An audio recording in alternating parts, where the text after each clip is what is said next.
Yo, man. What's on your mind?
Yo, man.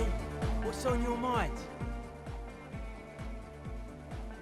Rest of the crew has got to stay here. Can't afford to let the beat drop right as we're getting off the ground.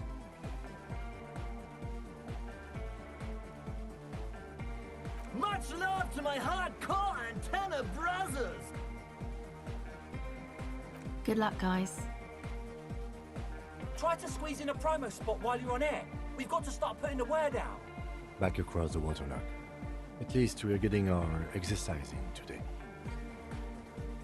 You can grab that amplifier, officer. And you start spooling up those cables. Maybe we can get it all in one go.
Just plug that in there, would ya?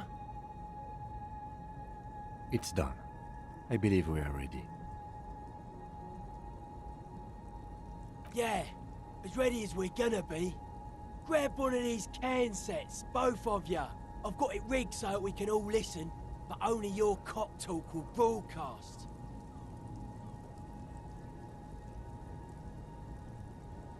No idea what we're gonna hear when I turn this thing on, so be prepared for anything. Trick is to keep transmitting your request until the big bad acknowledges ya. You got that?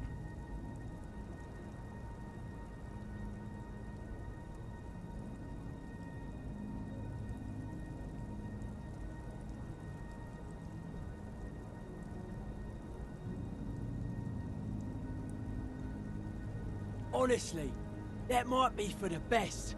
Like I said, the signs coming off this whole project are seriously uncharted. Don't know how much juice we've got, so we better get to it. You ready? Good. We're live in 2, 1...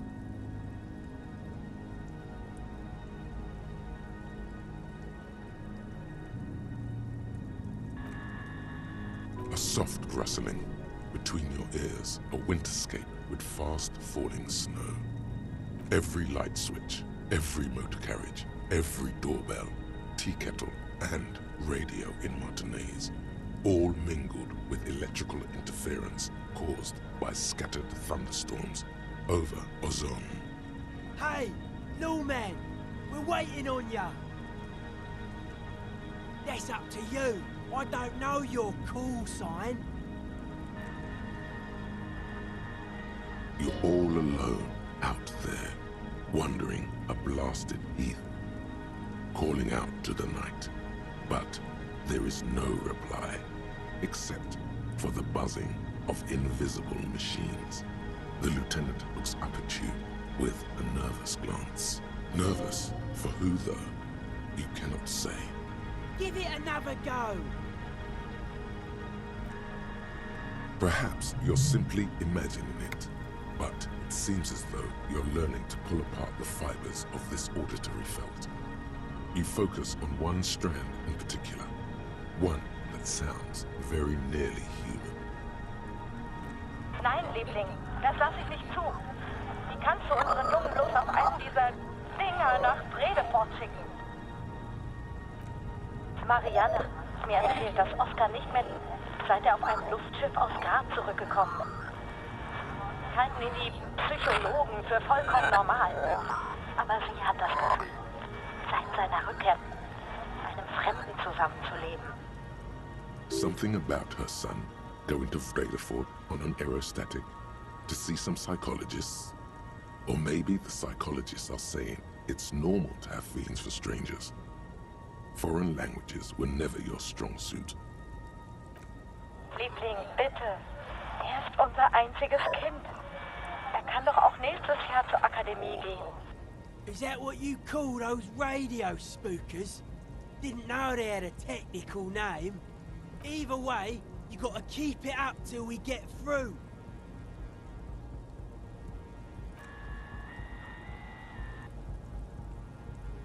Again. It's cold now. A slight frisson at the point where your neck meets your spine. Something about the lieutenant's words directed at you, but not you. I didn't say anything, Detective. Someone has been maintaining it. The wiring has been repaired. An uncomfortable silence falls over the connection. It's been a long winter. Long and cold. I promise you I didn't, even though it certainly sounds like me. So your partner's haunting himself, trying to warn him off his current path, most like. It's eerie for certain, but also harmless.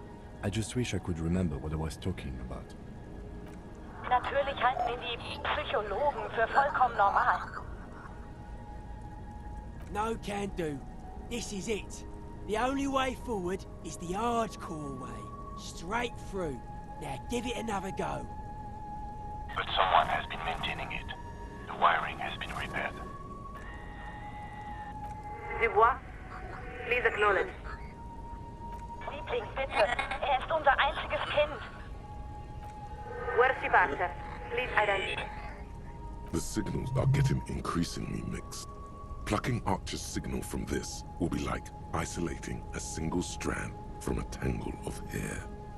This isn't looking good. The radio spookers are winning. Don't know. If we can't get around the interference, we're in deep trouble. Hold on. I think Ed gave me some sort of checklist. Says here, main step, volume to the max. That's not too helpful. Okay. It also says, inspect connections for hardcore clarity. So let's try that. My guess, you climb up the centaur, man. See if there's anything obviously interfering with them. Maybe you've got some technical law science. This isn't exactly your area of expertise, though. Someone has been maintaining it. No problem at all. You've already teleported up way greater heights. Something about this setup seems dimly familiar, but you'll be damned if you know what you're supposed to do about it. Images of your body smashed against the pavement flood your mind. This is dangerous. It's gotta be you. I'm manning the decks down here. You actually haven't, but you have proven that you are a relatively capable climber. Maybe you break an arm, maybe you break your neck. Could go either way, honestly. But that's what the Invalids Fund is for. So don't worry about it for now.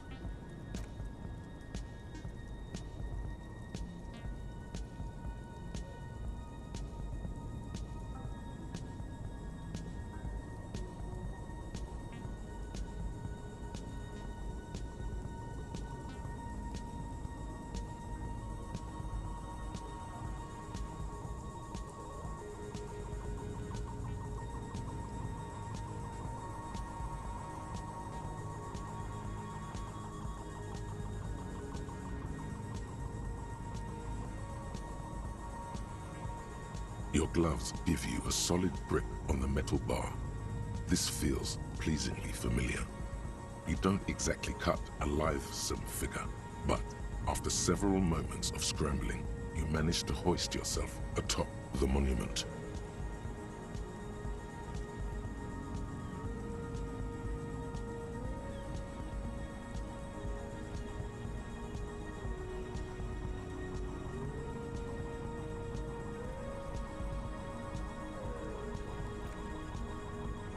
That performance was frankly an embarrassment.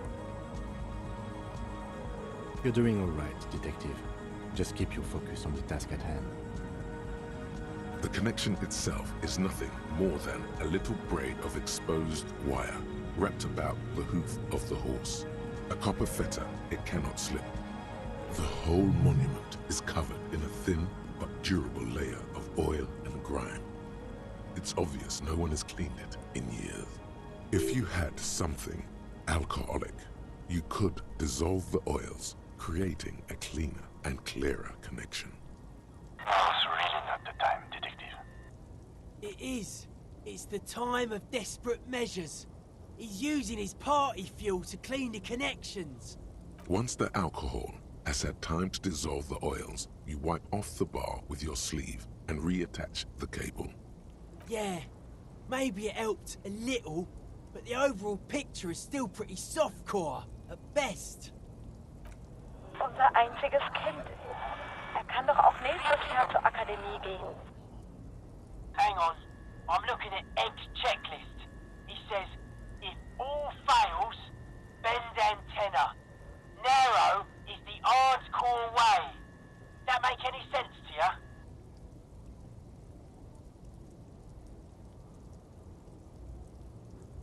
He says here, muscle style.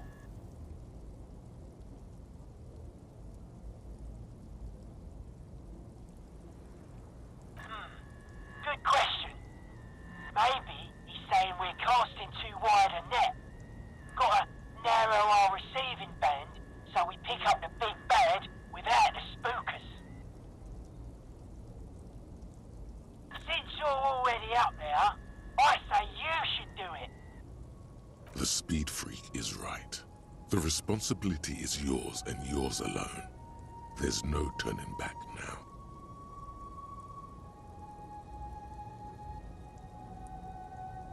You are face to face with Philip III. The Bronze King looks toward the west. Something about his features seems bizarrely distorted. Not intentionally. It's a matter of perspective.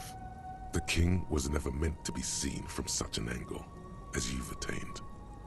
His imperious gaze leads you naturally to his outstretched hand, which, for some reason, strikes you as sadly empty. You can't help but feel that saber you picked up might just give this older king a little more panache and better reception. Come on, kings and sabers are so played out. There's a better way. Why not arm the good king's valiant steed instead? There seems to be just enough room between its teeth there.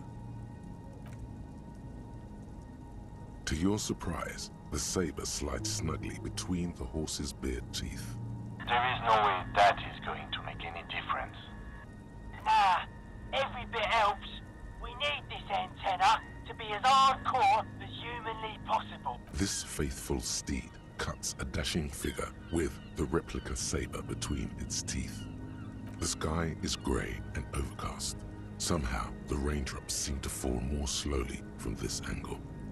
Through the scrim, you can just make out the shadow of Coalition Warship Archer a few kilometers to the east. A few of the idle lorry drivers and strikebreakers gesture at you with their cigarettes, more out of curiosity than anything else. From the window of one of the adjacent apartment buildings, an older woman leans out, her heavy breasts sagging. She yells a single word you can't make out, and then shuts the window with a violent thunk.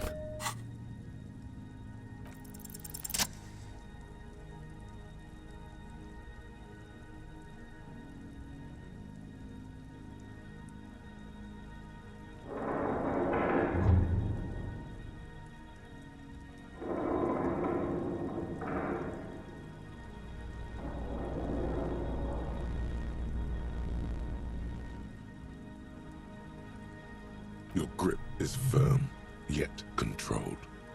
The swelling in your headset guides your hands as much as your hands guide the bronze horse head. It's almost like you're hearing through the horse itself. Looks like it's working.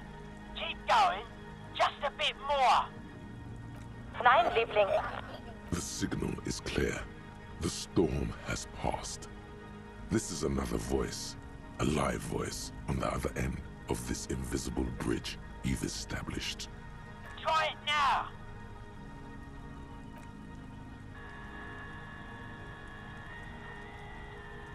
Lieutenant Dubois, this is Coalition Warship Archer.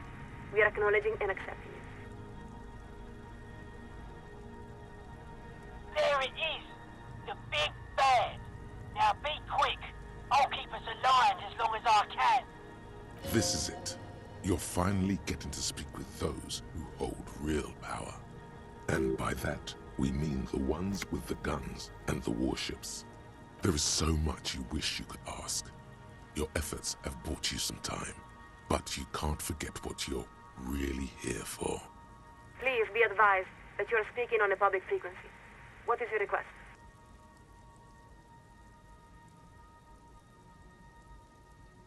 A very important question with a very simple answer. We want humanity to endure. Beyond that, it may be said that we are the inheritors and stewards of Dolores Day's legacy. Dolores Day. So beautiful. Immeasurable. It includes interstellar travel, 3 scientific revolutions, humanism, internationalism, the welfare state, and balance of terror theory. Nothing less than the intellectual foundation of our modern order. The role of the Moralist International is twofold: to buy humanity sufficient time to perfect itself, and to patiently guide it along the road while protecting it from ideological highwaymen and eschatologists. It's an elegant idea, one of the cornerstones of the modern era. In short, it holds that durable, lasting peace is possible when the major powers are capable of inflicting unacceptable and irreversible destruction upon one another. Because no rational state is willing to accept the risk of such a calamity befalling its own people. All powers are incentivized to de-escalate conflicts before they reach the point of no return. A state is like any other living thing. It wants to survive and grow. A state that doesn't value its own existence is not a state at all.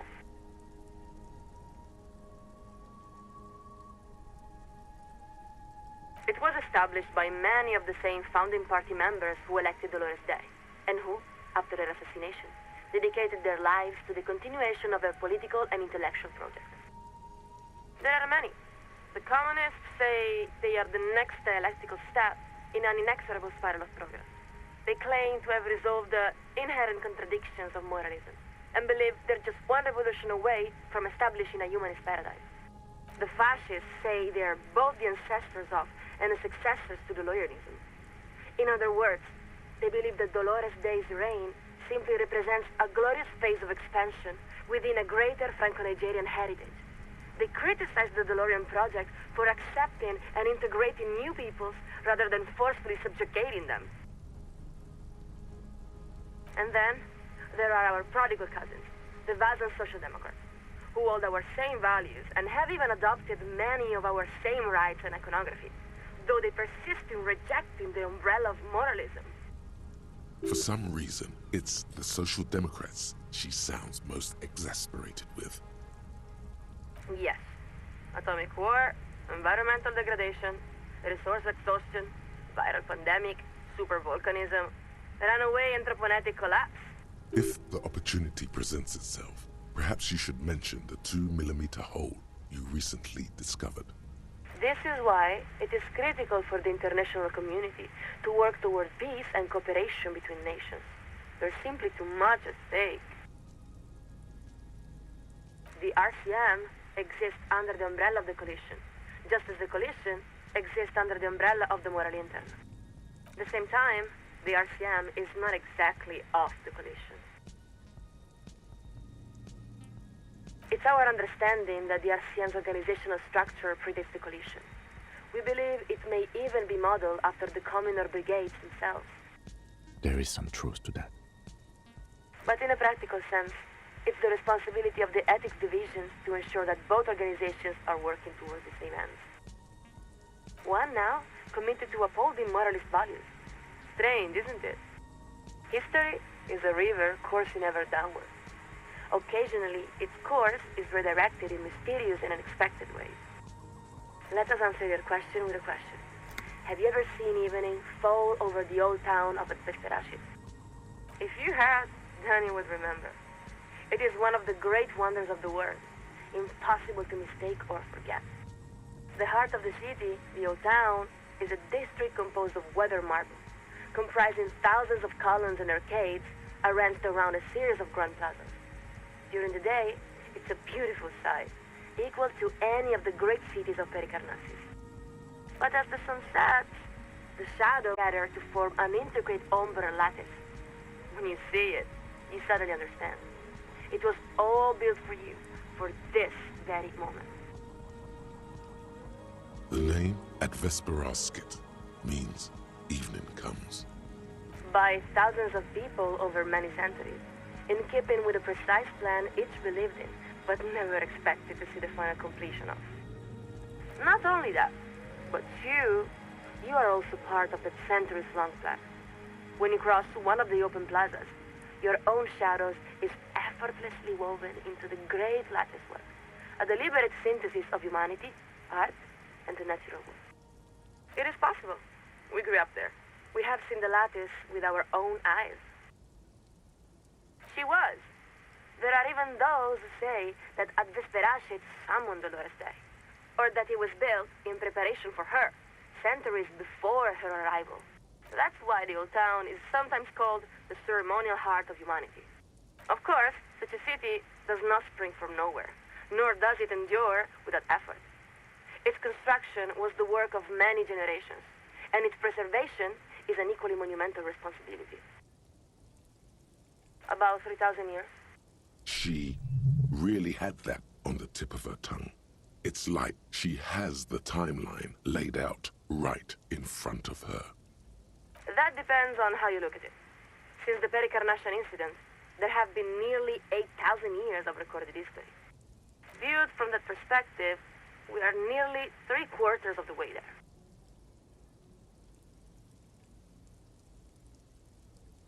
We can assure you, it is coming as soon as possible. That's certainly possible.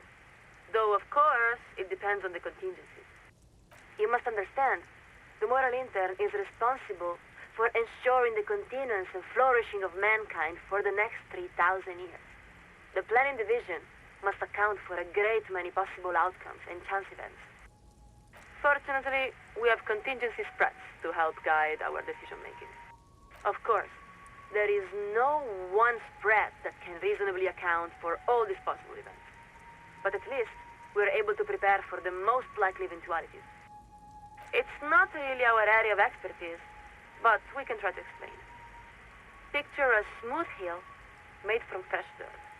Now, if you stand atop this hill and put a glass of water over it, what will happen? Precisamente. We know only that it will run down, but not what course it will take. If we place a rock in the water's path, will it divert to the left or to the right? We cannot say, but we may predict which way it might run in either event. That is the essence of the idea. You might also imagine the spreads as a kind of tree, with every juncture representing a different event, and every branch representing a different timeline. Not exactly. No one can know the future. But with contingency spreads, it is possible to predict what the future realities might reasonably look like. Meaning, there are more and less reasonable futures. You should follow up on that. But we shouldn't overstate their importance.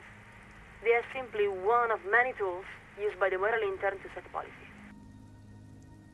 Well, yes, just as some events are less probable than others.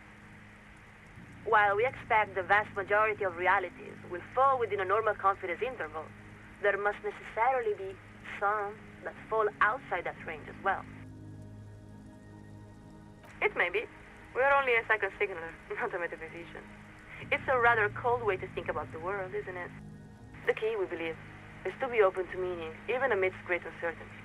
But now we are only speaking for ourselves. That's impossible to say.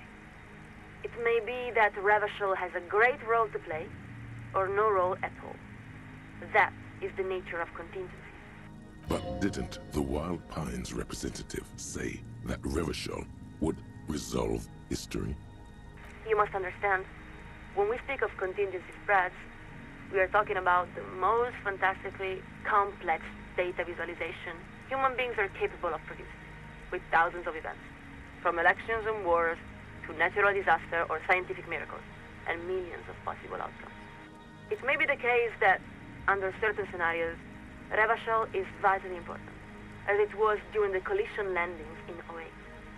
It may also be the case, in many other equally plausible scenarios, that Revachol is simply another once great city, like countless others throughout history. Did she just admit that the Coalition invading Revachol was one of those contingencies? Perhaps, perhaps not. The world is full of great cities that have resolved the questions of their time. La Cherte, Brentford, our own home of Advesterashit. It's even possible the cities that will resolve the questions of the future have not been founded yet. For this reason, responsibility for developing contingency spreads is only assigned to highly trained analysts working with advanced radio computers and a steady supply of drones. Even though we are only a second signaler, we can tell you with great certainty that there is no contingency spread for you, Lieutenant Dubois. She knows perfectly well where they are. They've got one for everybody, all coded and filed away in a vast labyrinth beneath Isherwood. Of course not. The moral intern is committed to giving every person the opportunity to flourish. Please understand, we are not some totalitarian enterprise. We are committed to and bound by the highest values of individual freedom and opportunity. It is a work in progress, but it is also the best way that humanity has found thus far. Liebling, bitte. Er ist unser einziges Kind. Signal's weakening. I guess you've got about 2 questions left. Come again? We're picking up more interference. Acknowledged. To reach the committee, all you need to do is fill out the appropriate request form and submit it to the Liaison for Public Affairs.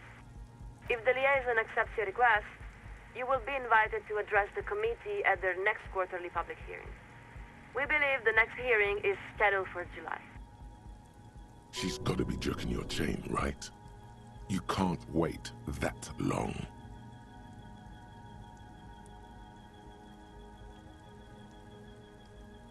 Not a problem. If this is a time-sensitive matter, you may file an emergency address request with the Liaison for Public Affairs. They typically respond within a few weeks. We're afraid that is quite impossible, Lieutenant Dubois. We cannot transfer you to the committee because we are not entrusted with that responsibility. We are simply the second signalers. Then, why are you wasting time with her? You should demand to speak with who's really in charge. We're here, Lieutenant. Though we have to say, this is all quite out of sequence. You're getting out-tangled by the big bad. Time to try something else.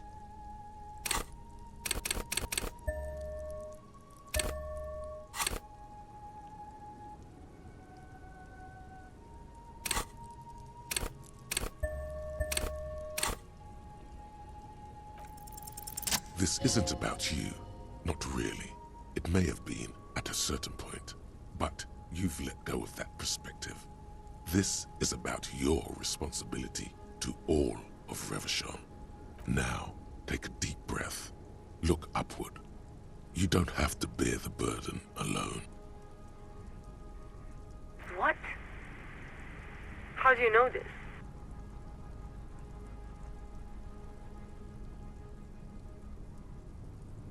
Lieutenant Dubois, this is a very serious claim. Please describe the situation as succinctly as possible. We will forward your summary to the committee. There's papers rustling in the background. She's clearing her desk, preparing to take notes. There, you've wedged your foot in the door. Now, if you can show the Coalition how much they're needed, they'll have no choice but to intervene. You have the facts. Just lay them out beneath the cold light of reason.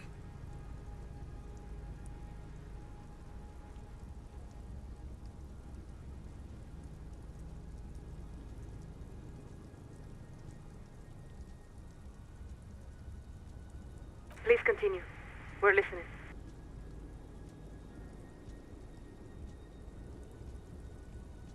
We have it.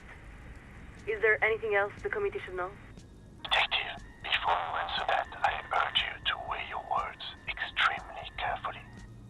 The lieutenant is afraid you're going to say something too outre.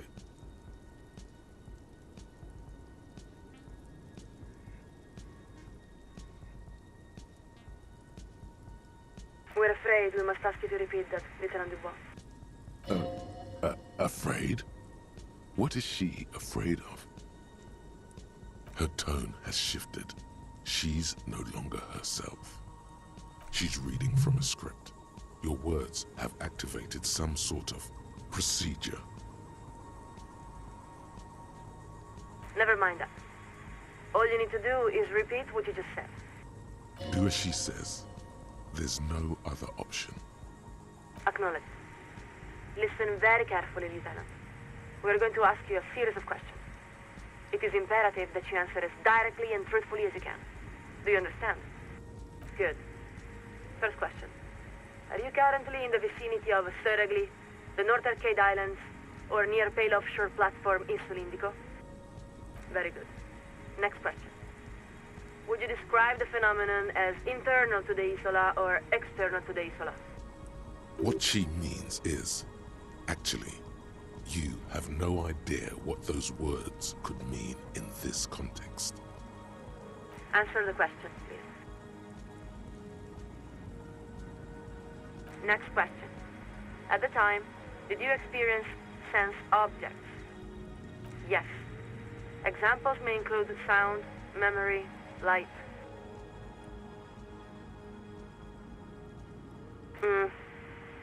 Let's go on. Final question. Were you alone? Yes, unquestionably, irrevocably alone. Of course not. The radio programmer was there.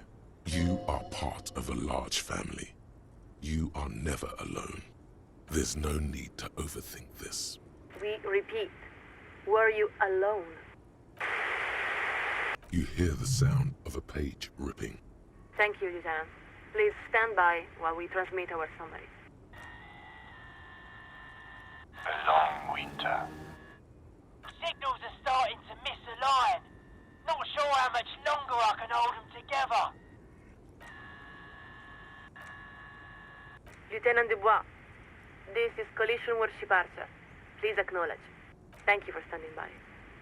We are authorized to report the Committee of Responsibility for Rebel has acknowledged and accepted your request. They would like you to address your matter to the committee directly, as their earliest convenience. Subito. Coalition Shuttle Laurel is setting a course for your position. They will arrive momentarily. Stand by. To the southwest, one of the smaller aerostatics that hover above the city breaks from its holding pattern. Coalition Shuttle Laurel begins executing a slow turn, drawn by an invisible wire.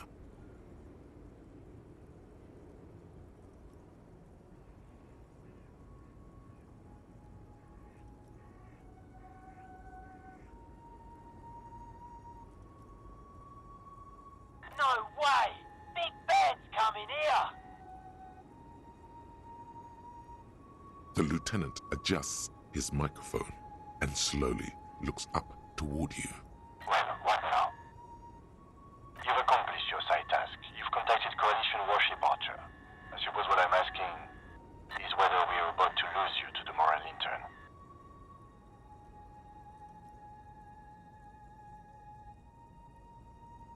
What options? What in God's name are you talking about, Detective?